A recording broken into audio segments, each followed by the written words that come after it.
कभी सोचा है कि जब हम किसी कमरे में नहीं होते तो लोग हमारे बारे में क्या कहते हैं? यही तो है हमारे पर्सनल ब्रांड का असली मतलब। और आज हम इसी को समझने और इसे सही दिशा देने की बात करेंगे। चलिए इस दमदार सोच से शुरुआत करते हैं। पर्सनल ब्रांड कोई ऐसी चीज नहीं है जिसे जीरो से बनाया जाए, वो तो पहले से ही है। असली सवाल ये है कि क्या हम उसे जानबूझकर एक शक्ल दे रहे हैं। तो असल काम यह है कि हम पहले उसे खोजें, उसे समझें और फिर जानबूझकर गाइड करें कि लोग हमें ऑनलाइन और ऑफलाइन दोनों जगह कैसे देखते हैं। और जरा सोचिए, ये धारणा बनती कैसे है? हर बातचीत से, हर प्रोजेक्ट से और हमारे भेजे हुए हर एक ईमेल से। मतलब हर छोटा बड़ा काम हमारी पहचान को एक आकार दे रहा होता है। तो सवाल ये उठता है कि भाई इस पर इतना टाइम और मेहनत क्यों लगाएं।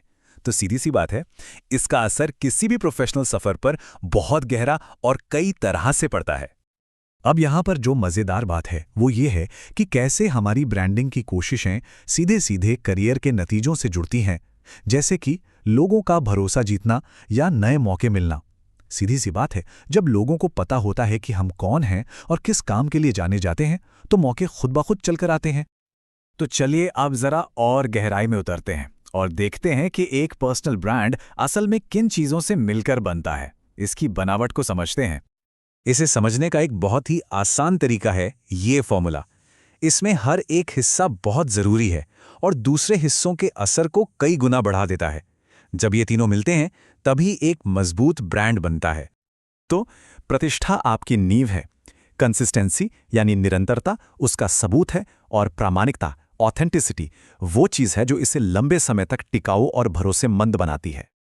और ये टेबल तो कमाल का है। ये दिखाता है कि कैसे हर छोटी बड़ी चीज़, हमारे बुनियादी उसूलों से लेकर हमारे रोज़ के बर्ताव तक, हमारे ब्रांड की पूरी इमेज में अपना हिस्सा डालती है। हमारी ऑनलाइन मौजूदगी से लेकर लोगों से बात करने का ढंग तक हर चीज़ की गिनती होती है।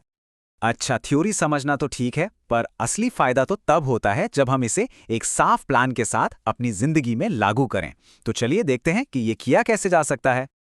पहला कदम है अपने अंदर झांकना और दूसरा है बाहर की दुनिया से फीडबैक लेना। इससे ये समझने में मदद मिलती है कि हम क्या बनना चाहते हैं और लोग असल में हमें कैसा समझते हैं। मतलब हमारे इरादे और असलियत के बीच का फासला क्या है। अब जब ये समझ आ जाए तो इन तरीकों से हम अपनी प्रोफेशनल पहचान को जानबूझकर एक शक्ल देना शुरू कर सकते हैं। एक और बहुत ज़रूरी बात, आम गलतियों से बचना। याद रखिए, सबको खुश करने की कोशिश करने से कहीं बेहतर है कि अपने खास एरिया में महारत हासिल की जाए। जनरल होने से कहीं ज़्यादा पावरफुल है स्पेसिफिक होना। तो कुल मिलाकर बात यह है, पर्सनल ब्रांडिंग कोई एक दिन का काम नहीं है, बल्कि ये एक लगातार चलने वाला सफ़र है जिसमें हमें ईमानदारी और एकरूपता के साथ खुद को पेश करना होता है।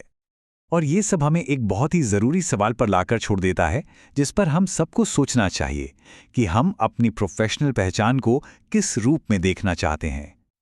आखिर में पर्सनल ब्रांड और कुछ नहीं, बस वो कहानी है जो बताई जा रही है। और सबसे अच्छी बात यह है कि हम सबके पास ये ताकत है कि हम अपनी कहानी के लेखक खुद बने।